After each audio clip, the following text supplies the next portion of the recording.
이제 존 오웬의 이 신자 안에 내지 않은 죄, 그 다음에 이것과 더불어서 이게 가장 유명한 게 이제 양 날개거든요. 존 오웬의 죄와 은혜의 지배라는 책이 신자 안에 내지 않은 죄와 더불어서 쌍벽을 이루는 이제 두 권의 이렇게 그 세트 같은 책이고, 그것과 더불어서 죄 죽임의 원리라고 하는 책이 있어요.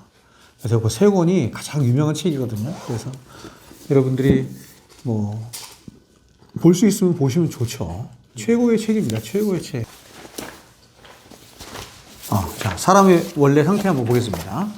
자, 하나님이 사람을 굉장히 독특하게 창조하셨는데, 하나님이 두 세계를 창조하셨어요. 두 세계란 여기서 뭐냐면 천상 세계를 말하는 것이고, 하나는 이 우주 세계를 말하는 거예요. 천상 세계는 하나님과 또한 천사들이 거하는 곳이고, 또 이 우주, 그렇죠? 이 지상 세계라고 하죠. 지상 세계를 창조하셔서 천상 세계는 하나님이 직접 다스리시고 통치하시는 세계예요. 지상 세계는 하나님이 굉장히 독특하게 인간을 창조하셔서 인간으로 하여금 세상을 창조하도록 위임하셨어요. 그래서 인간을 굉장히 독특하게 창조하셨는데, 왜냐하면 이 세상, 물질로 된 이 세상을 다스려야 되기 때문에 인간이 물질적인 존재가 되어야만 했던 거예요. 그러나 인간은 하나님이 그의 주인이기 때문에 하나님의 지시를 받아서, 하나님의 말씀을 받아서 하나님과 연결돼서 세상을 창조해야 됐기 때문에 인간은 또한 영적인 존재가 되어야 됐다는 거예요. 이해하시겠죠? 그래서 하나님이 사람을 영혼과 육을 가진 그런 존재로 창조하신 이유가, 영혼으로는 하나님과 관계를 하고, 그래서 하나님으로부터 하나님의 명령을 받고 말씀을 받아서 자연만물, 이 세상을 그렇게 통치하도록 하나님께서 그렇게 하신 것입니다. 그래서 인간을 버금왕이다 이렇게 말을 해요. 왕은 하나님이시고 그 다음 왕, 그게 인간이다 이렇게 말을 합니다. 첫 번째 인간 안에 있는 하나님의 형상은 배아의 상태예요. 그 하나님의 형상이 뭐 부족하다거나 핍절한 상태다 이렇게 말하진 않지만, 그 하나님의 형상은 배아의 상태다 이렇게 말하고, 중생한 자 안에 있는 하나님의 형상은 최고의 상태다 이렇게 말합니다. 더군다나 우리가 하나님 앞에 가서 영광스러운 그 영광의 상태에 들어갔을 때는 하나님의 형상은 극에 달하는 것이죠. 하나님의 형상이라고 하는 이 의미 안에 담긴 함의가 어떤 것인지를 한번 봤습니다. 첫 번째는 뭐냐면 신성하다는 거죠. 인간은 신성한 존재죠. 그렇게 인간에게 하나님의 형상이 새겨져 있기 때문에 하나님이 살인하지 말라라고 하는 가장 궁극적인 의미가 거기 있는 거야. 인간을 살인하는 것은 하나님의 형상이 새겨진 인간을 살인하는 것이기 때문에 결국 누구를 살인하는 거예요? 하나님을 살인하는 것이다. 이렇게 나와요. 두 번째, 하나님의 영이시죠. 하나님의 형상으로 영적인 존재로 피조함을 받은 우리는 어떻게 지음을 받았냐면 하나님을 예배하도록 지음받은 거예요. 하나님을 찾고 하나님을 예배하도록 지음받았어요. 그렇기 때문에 우리가 하나님을 예배하려면 하나님과 같이 생각하는 우리 안에 있는 또 다른 존재를 반드시 예배하게 되어 있어요. 그게 누구예요? 자신이지, 자신. 자기 자신이에요. 세상에 있는 모든 종교나 모든 것들은 자기를 사랑하고 자기를 우상 숭배하는 것이 이렇게 형상화돼서 만든 거예요. 세 번째, 하나님의 형상이 지닌 세 번째 의미는 뭐냐면 이성적인 존재라는 것입니다. 인간은 창세기 1장에 하나님과 같은 인격적인 존재. 그렇죠? 하나님의 형상이 지정의라고 그랬잖아요. 그렇죠? 넓은 의미에서의 하나님의 형상, 지정의, 인격을 지닌 존재다. 그러니까 이런 기능을 갖고 있는 것은 인간밖에 없어요. 왜냐하면 인간은 하나님을 닮았기 때문이에요. 하나님의 그런 능력을 닮았기 때문에. 하나님도 인격을 가지고 뭐 하시는 분이냐면 사고하고 생각하고 추론하고 사유하시고 판단하시고 결정하시는 분이에요. 근데 그렇게 할 수 있는 존재가 누구냐면 인간이에요. 누굴 닮아서? 하나님을 닮아서. 하나님의 형상이 있기 때문에 그렇다. 그러니까 여러분, 이성적 존재라는 게 모든 다른 피조물들과 인간을 구별해주는 굉장히 중요한 기준인 거예요. 이성적인 존재라는 게. 이성이 있다는 게 사람의 이성과 오성이 있다는 것은 굉장한 거예요. 다음에 네 번째가 존엄성이죠. 신성함, 존엄성 비슷한 말이겠지만 보세요. 죄를 지어 타락한 인간임에도 불구하고 인간에게는 여전히 뭐가 있어요? 하나님의 형상이 남아있어요.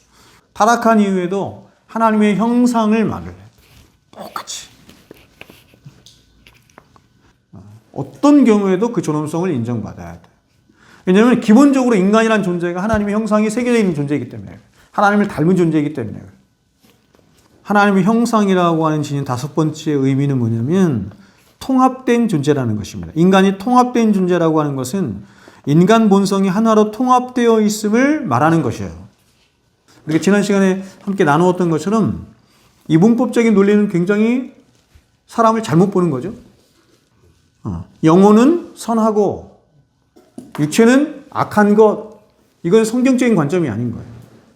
그래서 우리는 우리의 영혼으로도 하나님께 영광을 돌리기도 하지만 뭐예요? 우리의 육체로도 하나님께 영광을 돌려요. 똑같아요. 우리의 영혼도 귀한 것이지만 육체도 귀한 것이에요. 사람이 죽으면 두 곳으로 가요. 두 곳으로. 두 군데 중에 한 군데로 간다고. 한 군데는 어디예요? 지옥하고 천국은 궁극적으로 가는 데가 지옥 천국이고 가기 전에 우리가 잠시 거하는 곳이 있어요.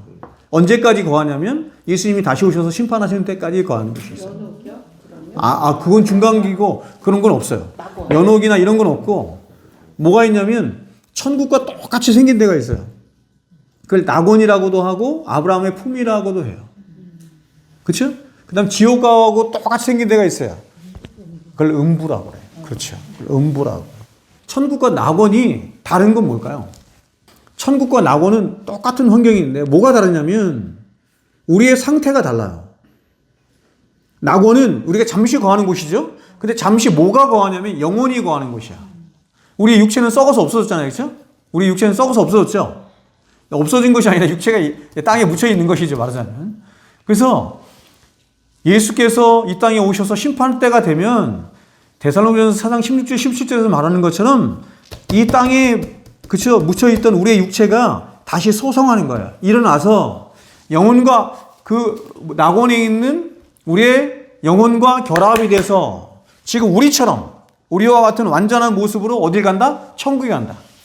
그러니까 천국에는 영혼 육이 함께 있는 것이고 그 낙원은 어디에? 영혼만 있는 것이고 똑같아. 음부도 마찬가지. 요즘 사람들 중에 예수 믿는 사람들 중에 자기 집 강아지를 위해서 기도하는 사람도 있어요. 자기 강아지 천국에 가게 해달라고 기도하는 사람. 바보 같은 거예요, 그건.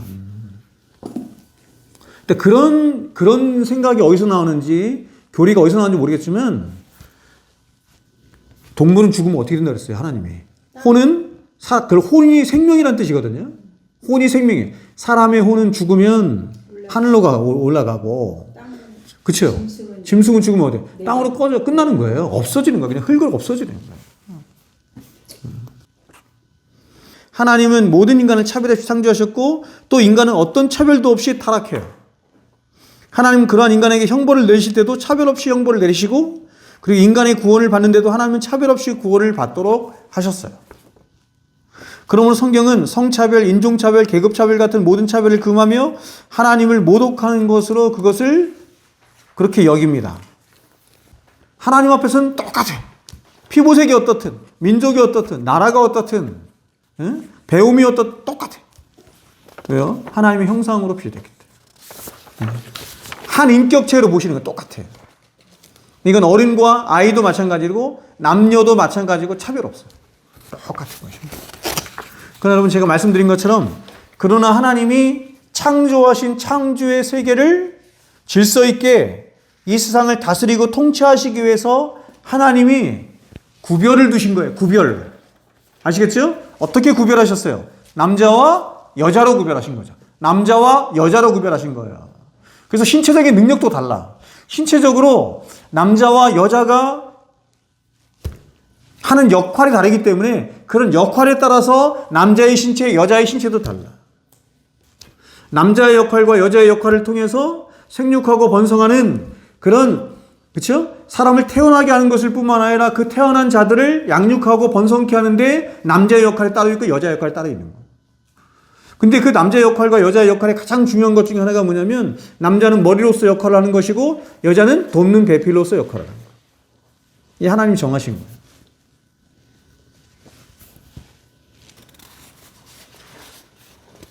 자, 7번 박애입니다. 박애. 하나님이 사람을 지으신 목적을 뭐라고 말씀하셨어요? 성경에서? 선을 행하게 하려 함이라 이렇게 말씀하셨어요. 선을 행하게 하려 함이라 이렇게 말씀하셨어요. 여러분, 선을 행하게 한다는 의미에는 기본적으로 뭐가 전제된 거예요? 강아지나 소나 코끼리나 얘네들이 선을 행해요? 아니죠. 그래서 사람만 선을 행하죠. 이유가 뭐예요? 하나님이 형상을 지녔기 때문이거든요. 그럼 하나님이 형상을 지녔다는 의미가 선과 어떤 연관이 있는 거예요? 선이라고 하는 것에는 기본적으로 뭐가 전제된 거냐면 도덕성이 전제된 거예요. 선과 악 그러면 도덕적인 선, 도덕적인 악을 말하는 거잖아요. 그렇죠? 그럼 도덕적인 것은 누구만 행할 수 있는 것이냐면 도덕적인 존재만 행할 수 있는 거예요. 그 도덕적인 존재란 어떤 존재냐면 하나님처럼 지정의를 가진 존재다 이렇게 말합니다. 그러니까 우리는 인간의 본성 안에서도 하나님이 주신 자연법 안에서도 얼마든지 인간이 이렇게 다른 동물과 다르다는 것을 알 수 있어요. 그렇죠? 다른 동물들이 그렇게 행하는 것을 무슨 선이다, 악이다, 뭐 나쁘다, 좋다 이렇게 말하지 않는다고. 근데 인간이 그렇게 행하면은 다르게 평가를 한다고요. 이유가 뭐냐면 우리 안에 하나님이 자연법을 주셨기 때문에 이 법으로 하나님이 주신 자연법으로 그렇게 우리가 본성적으로 생각해요. 본성적으로 생각해요.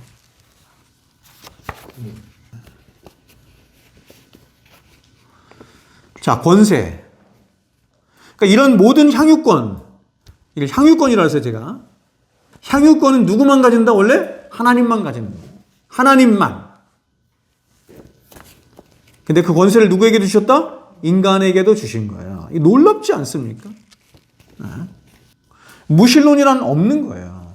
그러니까 이 사람도 봐세요. 하나님이 주신 이성과 오성 안에서 하나님이 계시다는 증거를 발견한 거예요. 하나님이 계시다는 증거들 이것만 있겠어요? 굉장히 많죠. 수없이 많죠. 발견했는데 자신의 악한 본성이 하나님이 계시다는 것을 어떻게 한다고요? 끌어내린다는 거예요. 카데코야. 끌어내린다는 뜻이라니까요. 그러니까 하나님이 계시다는 증거가 없기 때문에 안 믿는 게 아니라 사람 안에 있는 이 불의로 말미암아서 아세베리아 불의로 말미암아서 하나님을 믿지 않는 거예요. 9번째 청지기로서의 지위죠. 하나님의 형상의 중요한 의미 중에 하나는 인간이 하나님의 일을 맡은 청지기라는 거예요. 그렇죠? 이 권세하고도 좀 연관이 되는데 청지기예요. 하나님 대신에 일을 하는 거죠. 그래서 하나님의 형상에 어떤 의미가 있냐면 신학자들이 요즘에 이렇게 유행하는 그 신학자들이 뭐냐면 하나님 형상을 어떻게 얘기하냐면 일을 하는 자다 이런 뜻이에요. 일을. 누구의 일을 해요? 하나님의 일을 해요. 하나님의 일을 맡아서 하나님의 일을 대신하는 자다 이렇게 말합니다. 그렇게 하나님께 위임받은 인간은 어떻게 돼요? 세상을 어떻게 다스려야 돼요? 하나님처럼.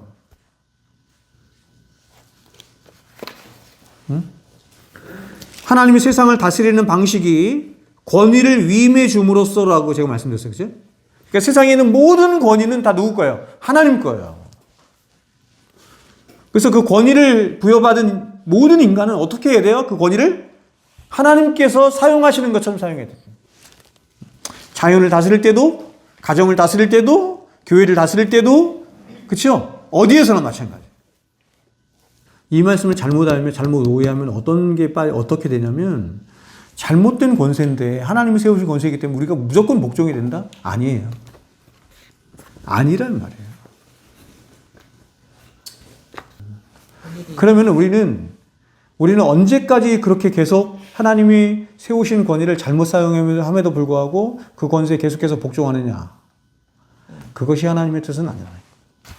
왜냐하면 기본적인 전제가 뭐냐면 하나님이 그 권위를 주신 목적 자체가 하나님의 권위를 가지고 하나님의 사랑으로 하나님의 공평과 정의를 가지고 그렇게 세상을 다스리도록 하나님께서 그렇게 허락하신 것이기 때문에 그것이 잘못 사용되거나, 그렇죠? 그게 심하게 부패됐을 때는 하나님께서 그것을 허락하세요. 자, 10번째, 도덕성입니다. 하나님이 교회든지 국가든지 어디든지 그런 질서를 주셨어. 그런 권위를 질서를 주셨어요. 그렇죠? 근데 많은 교회나 또한 백성들이 그런 거를 이렇게 귀찮게 여기거나 아니면 남의 것으로 생각하면서, 남의 일로 생각하면서 무관심한 사람들이 있어요. 그건 잘못하는 거예요. 근데 그런 도덕적인 존재라는 것을 함의하는 말이 뭐냐면 하나님의 형상으로 피조된 인간이다, 이렇게 말합니다. 인간의 부패와 악행이 더럽고 역겨운 이유는 인간은 하나님의 형상으로 창조된 것인데 그러한 인간의 자신의 형상을 죄가 더럽히는 것이기 때문이다. 자꾸 사람들은 선의 개념을, 제가 늘 얘기하지만 선의 개념을 그 일반적인 윤리 도덕적인 개념이나 아니면 이게 사전적인 의미로서의 그런 개념으로 자꾸 생각한다고. 그렇게 생각한다면 제가 말씀드렸지만 하나님께서 이스라엘 백성들이 가나안 땅을 정복할 때 다 죽여버리라 그러잖아요. 생물이고 동물이고 뭐까지 싹 다 죽여버리라 그러잖아요. 그럼 하나님은 너무너무 악한 존재잖아요. 그렇죠? 근데 성경은 하나님 자체가 선이시기 때문에 하나님이 생각하시고 하나님 말씀하시고 하나님 행동하시고 하나님 명령하시고 하나님 행하시는 모든 것이 선하다, 이렇게 말합니다. 어렵죠, 그렇죠? 이게 왜 어렵냐면 우리의 생각과 하나님의 생각이 하늘이 땅보다 높은 것 같이 다르기 때문에 이해를 할 수가 없는 거죠. 우리의 도덕적인 관념으로는 이해할 수가 없는 것이죠. 하나님의 영광의 광채이시고 영광의 본체이신 분이 누구냐면 예수님이에요. 그 다음으로 하나님을 가장 찬란하게 드러내고 나타내는 존재가 누구냐면 인간이에요. 하나님이 당신의 영광의 본체이시고 형상이신 예수 그리스도와 함께 교제하고 사랑을 나눌 때 하나님은 가장 행복하신 거예요. 이해하시겠죠? 그 다음에 당신의 형상을 피된 인간과 교제하고 교통하고 사랑을 나눌 때 두 번째로 하나님이 행복하신 거예요. 두 번째로 행복하다는 말이 조금 어울리진 않지만 이해하시겠죠? 그래서 우리를 구원하는 것을 신적인 신의 성품에 참여하는 자가 된다, 이렇게 말했잖아요, 성경이.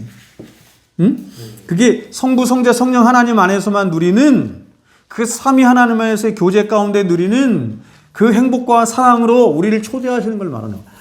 기가 막힌 거죠. 여러분, 하나님이 사자하고 그렇게 교제 안 하세요.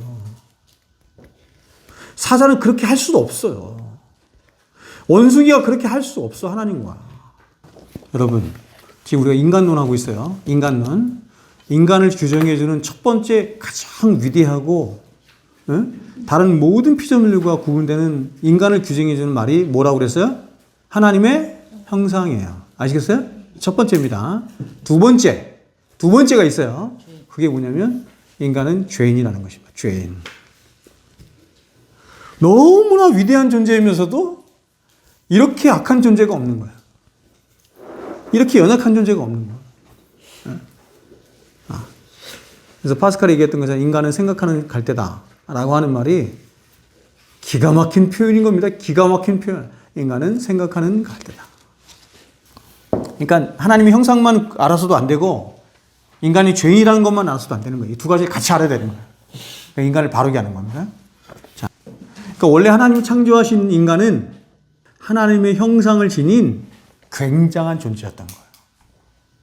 어떤 면에서 영적으로, 도덕적으로, 육체적으로. 근데 이 세 가지 모두가 완전히 파괴된 거예요. 완전히 파괴된 겁니다. 지금도 우리는 여전히 영적이고 도덕적이고 육체적인 존재죠. 근데 하나님이 처음 창조하신 인간과는 완전히 다른 존재가 된 거예요. 이유가 뭐냐? 인간이 타락했기 때문입니다. 죄를 지어 타락했기 때문이다. 이렇게 말합니다. 이 이야기는 뭐냐면 성경이 말씀하는 우리의 진정한 상태, 죄의 상태에 놓여 있는 우리의 상태를 우리가 거의 인식 못해요. 아니 도대체 사람이 얼마나 하나님 앞에 큰 죄를 지었길래 1년도 아니고 2년도 아니고 영원토록 지옥에서 형벌을 받아야 되는가? 우리의 죄의 크기가 도대체 얼마나 크길래? 그만큼 여러분들 여러분의 죄의 깊이와 크기를 인식해요? 똑같죠? 그렇죠? 우리가 그 에베소인가요? 거기서 말씀하는 것처럼 하나님의 사랑의 너비와 길이와 높이와 그 기쁨을 거의 모르잖아요. 거의. 똑같아. 우리의 죄의 깊이와 너비와 높이와 얼마나 합니까, 여러분? 얼마나. 배운 것들을 자꾸 묵상하셔야 돼. 자꾸 생각하셔야 돼. 그 묵상하고 생각하기에 가장 좋은 자리는 기도의 자리다. 그래서 기도의 자리에 가서 맨날 하나님 앞에서 기도 제목 10가지, 20가지 가서 그걸 그냥 무슨 암송하듯이, 그냥 사람들 막 기도 제목 20가지씩 적고 다니잖아. 그래서 이거를 오늘 내가 기도하러 왔는데 이걸 채워야 돼. 막 약간 이게 율법적인 생각 아니에요. 이걸 채우고 가야 돼. 그렇게 기도하지 마시고, 그렇게 기도에 하나님이 들으실 것처럼 생각하지 마시고, 많은 기도의 시간들을 하나님을 묵상하고 하나님을 생각하는 데 보내십시오. 하나님 묵상하고 하나님을 생각하면 자연스럽게 흘러나와요. 자연스럽게. 다른 기도 제목들은 자연스럽게 흘러나와요.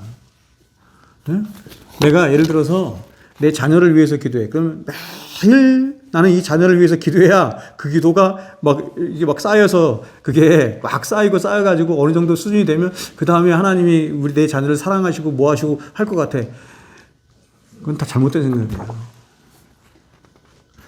딱 한 번 우리가 하나님 앞에 기도하는 거 가지고 하나님이 들으세요. 중요한 건 얼마나 중심을 담아서 기도하느냐죠. 근데 중심을 담아서 기도하는 것의 최고 좋은 방법이 뭐냐면 뭐예요? 하나님을 생각하는 거예요. 그래서 하나님을 생각함으로 하나님의 입장에서 내가 기도하는 대상도 하나님의 입장에서 보는 거예요. 내가 생각하는 내 입장에서 내가 간구하는 것이 아니라 하나님이 그 영혼을 어떻게 생각하시고 어떻게 사랑하시고 어떻게 긍휼히 계시고 그 마음으로 하나님의 마음으로 하나님께 기도하는 거예요. 그래서 기도의 많은 시간을 어떻게 하는 거다? 하나님을 묵상하고 생각하는 거다. 영원전부터 존재하는 존재는 하나님밖에 없는 거예요. 네? 원래는 그냥 선이신 하나님만 계신 거예요. 그러니까 원래부터 선과 악이 있는 게 아니라 원래부터 그냥 선이신 하나님만 계시는 거예요. 그리고 그분만이 하나님이었어요. 마치 하나님과 마귀가 대결하고 싸우는 것처럼 묘사된 그림이나 이런 게 굉장히 많단 말이야. 다 잘못된 거란 말이에요. 하나님은 창세전부터 당신이 계획하시고 작정하신 하나님 당신의 선한 일이에요. 선한 일. 그 선한 일이 뭐예요? 인간의 구원 역사예요. 인간의 구원이에요. 그 일을 위하여 마귀도 사용하시고 악한 것도 사용하시고 죄도 허용하시고 하나님이 이게 보세요. 사용하시고 허용하신다는 말은 어떤 뜻이냐면 하나님이 다스리고 통치하신다 이런 뜻이에요. 그 모든 것들을. 그래서 이원론이 틀린 이유가 거기 있는 거예요. 이원론이 틀린 겁니다. 아시겠죠? 근데 이런 이원론적인 생각이 워낙에 우리 안에 많이 들어와 있기 때문에 그래서 이게 이원론적 생각으로 사람들이 어떤 생각을 하냐면 우리가 이 선을 위하여 하나님의 군사로서 싸워야 돼. 막 이런 이게 있는 거예요. 우리가 하나님의 군사로서 하나님을 대신해서 막 싸우는 것처럼 생각이 드는 거예요. 이미 여러분 전쟁은 끝난 겁니다. 그러니까 영적 전쟁이라고 하는 것의 의미를 여러분이 잘 아셔요. 창세기 3장이 너무너무 중요한 장이에요. 여러분 성경 전체를 둘로 나눈다고 한다면 신약과 구약, 이건 언약적인 측면에 나눴기 때문에 신약, 구약 이렇게 말하는 거야. 그러나 엄격하게 말하면 성경은 어떻게 나눌 수 있냐면 창세기 1, 2, 3장과 그 이후로 나눌 수 있는 거예요. 그러니까 창세기 3장 이후에 있는 4장부터 요한계시록 22장까지의 모든 말씀은 왜 있게 되느냐? 3장 때문에 있는 거야. 3장 때문에. 3장이 없었다고 한다면 있을 필요가 없는 거예요. 3장이 뭐가 등장하는데요? 인간의 타락이 등장해요. 4장부터는 뭐예요? 하나님이 언약 가운데 약속하신 인간을 구원하시는 이야기를 4장부터 쭉 기록하셔요. 창세기 3장은 죄로 가득한, 죄가 들어오고 있는 장이에요. 죄가 들어오는, 예. 너무 놀랍게 그 창세기 3장 한가운데로 창세기 3장 15절에 뭐가 들어온다? 복음이 들어온다. 복음이. 참 놀라운 말씀입니다. 죄가 들어오고 죄가 지배하는 세상 가운데에도 여전히 주인공은 누구다? 복음이다. 이렇게 말하는 거예요. 중심은 복음이다. 이렇게 말합니다. 어떤 면에서 그 모든 일들 역시도 복음을 위하여 있다. 이렇게도 말할 수 있는 거예요. 왜 사람들이 이렇게 정신병으로 고생할까? 왜 이렇게 사람들은 자기를 건강하게 사랑하지 못할까? 왜 끊임없이 사람들은 자기에 만족하지 못하고 그렇게 살아가지? 이상하잖아요, 여러분. 이런 세상에서 일어나는, 사람에게 일어나는 이 세상에서, 자연계에서, 사람 안에, 정신세계 안에, 영적인 세계 안에, 물질적인 세계 안에, 여러분 이 세상에서 일어나는 모든 현상들을 정확하게 말해주는 데가 창세기 3장. 그래서 창세기 3장이 굉장히 중요한 장이에요, 여러분. 오늘날 사람들이 자꾸 세상이 변했다고 얘기한다. 자꾸 인간이 변했다고 한다. 그래서 교회도 변해야 된다고 말한다. 다 거짓말이다 이렇게 말해. 거짓말이다. 이거 뭐예요? 뭘 변한 게 있냐 이렇게. 뭘 변한 게 있냐? 세상의 본질이 뭐가 변했니? 인간의 본질이 뭐가 변했니? 하나님이 변하셨니? 하나님이 인간을 구원하시는 방법이 변했니? 하나도 안 변했다는 거예요. 똑같다는 거예요. 이게 문명이라는 게 사실은 이제 사람의 지식으로부터 오는 거 아닙니까? 인간에게 있는 모든 지식은 하나님께서 주신 거예요. 왜냐하면 사람이 존귀한 존재이기 때문에, 하나님의 형상을 피는 존귀한 존재이기 때문에 그 존귀한 존재에 맞도록 하나님이 사시도록 하기 위해서 그런 지식들을 주신 거예요. 제가 말씀드렸지만. 그래서 하나님이 다 주신 거예요, 다. 근데 통제 아래 있어야 돼. 어떤 통제 아래? 하나님은 하나님이시고 나는 피조물이라는 그 분명한 지식과 통제 안에서 그 문명이 발전하면 괜찮아요. 그러니까 그런 통제 하에서 우리가 좋은 집에 사는 거 괜찮아. 좋은 차를 굴리는 거 괜찮아. 근데 그렇지 않고 하나님이 선물로 주신 그 문명 자체가 우리의 인생의 목적이 되거나 혹은 하나님을 대적하는 수단이 된다면 대적하잖아요. 그죠? 그래서 창세기 4장에서부터 인간의 타락이 계속 나오는 거예요. 가인의 후손이 쭉 나오죠. 근데 가인의 후손의 중요한 특징이 뭐라 했어요? 제가? 문명을 일으키는 거야. 계속 무슨 일을 해, 자꾸. 여러분, 인간이 자꾸 문명을 왜 일으켜요? 왜 자꾸 일을 해요? 이유가 뭐예요? 여러분, 하나님 없이 인간이 스스로 독립해서 살려고 하는 거예요, 그게. 지금도 똑같아요, 여러분이. 여러분이 돈을 벌고, 집도 사고, 차도 사고, 돈도 많이 벌어. 근데 이런 모든 목적이 내가 이런 게 있어야 내가 평안을 얻을 수 있어. 예를 들어서, 이런 게 있어야 나는 이것으로 뭔가 본 보장을 받으면서 내 마음에 평안을 얻을 수 있어. 그걸 죄라 그래. 왜냐면, 우리에게 평안을 주시고, 우리를 지탱하는 분은 하나님이신데, 다른 것 수단으로 하면 내가 지탱하려고 하니까. 난 좋은 집에 있어야 난 좀 평안할 것 같아. 통장에 좀 돈이 있어야 평안할 것 같아. 성경이 말씀하는 평강은 하나예요.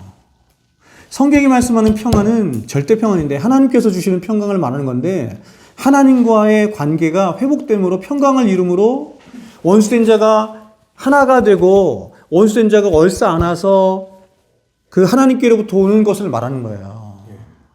그러니까 평강은 근본적으로 하나님께서 주시는 거거든요. 하나님으로부터 하나님과의 절대의존의 관계를 회복됨으로 말미암아 세상이 앗아갈 수 없는, 뺏어갈 수 없는 하나님 안에서 오직 하나님만 주실 수 있는 나의 이 어떤 흔들릴 수 없는 견고함을 말하는 거예요. 아담이 타락한 것은 어떤 것을 말하는 거예요? 여기 이제 나중에 뒤에 나오는데 아담이 타락한 것은 하나님, 나는 이제 당신과의 의존의 관계를 떠나서 내가 이제 스스로 하나님이 돼서 내가 나를 지키고 내가 스스로 독립하겠습니다. 독립선언한 거예요. 그래서 하나님의 명령은 생육하고 번성하여 땅에 충만하는 거예요. 여러분 그거에 충실하게 살았던 사람들이 누구예요? 누구의 자손들이에요? 세세계보잖아요. 세세계보. 세세계보를 보면 무슨 문명을 일으켰다더라 이런 거 한마디도 없어요. 너무 놀랍게도 성경은. 그럼 그 사람은 몇 세까지 살다가 몇 세까지 향유하다가 죽었더라. 살다가 죽었더라. 살다가 죽었더라. 살다가 죽는 게 하나님의 뜻이에요. 근데 그 살다 죽음이 어떤 살다 죽음인지를 중간에 한 사람을 통해서 말하는 거예요. 그게 누구예요? 에녹이잖아. 하나님과 동행하였다. 그냥 하나님과 함께 사는 거예요, 여러분. 하나님과 사는 거라니까요. 하나님이 사람을 창조하신 이유는 하나님이 사람과 뭐 하는 거예요? 관계하시기 위함이에요. 교제하는 거예요. 하나님과 함께 사는 거예요.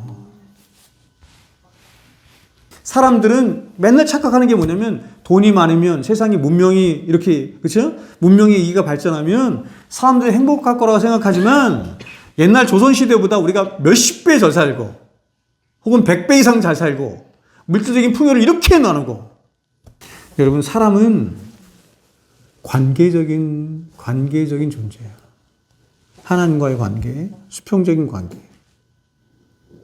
그래서 하나님이 사랑하며 살라라고 하는 것은 하나님을 사랑하고 옆에 이웃을 사랑하라 했잖아요. 이게 무슨 뜻이냐면 사람이 그렇게 관계 안에서 하나님과 사랑하며 살고 옆으로 사람들과 사랑하며 살 때 네가 가장 행복하고 기쁨으로 충만하다 이렇게 말하는 거예요. 영적 싸움의 최고 핵심은 뭐냐면 똑같아요. 이게 창세기 3장으로 돌아가야 돼. 창세기 3장에 모든 비밀이 다 있어요. 그 첫 번째 영적 싸움에서 진 거예요. 그러면 그 첫 번째 영적 싸움이 뭐였어요?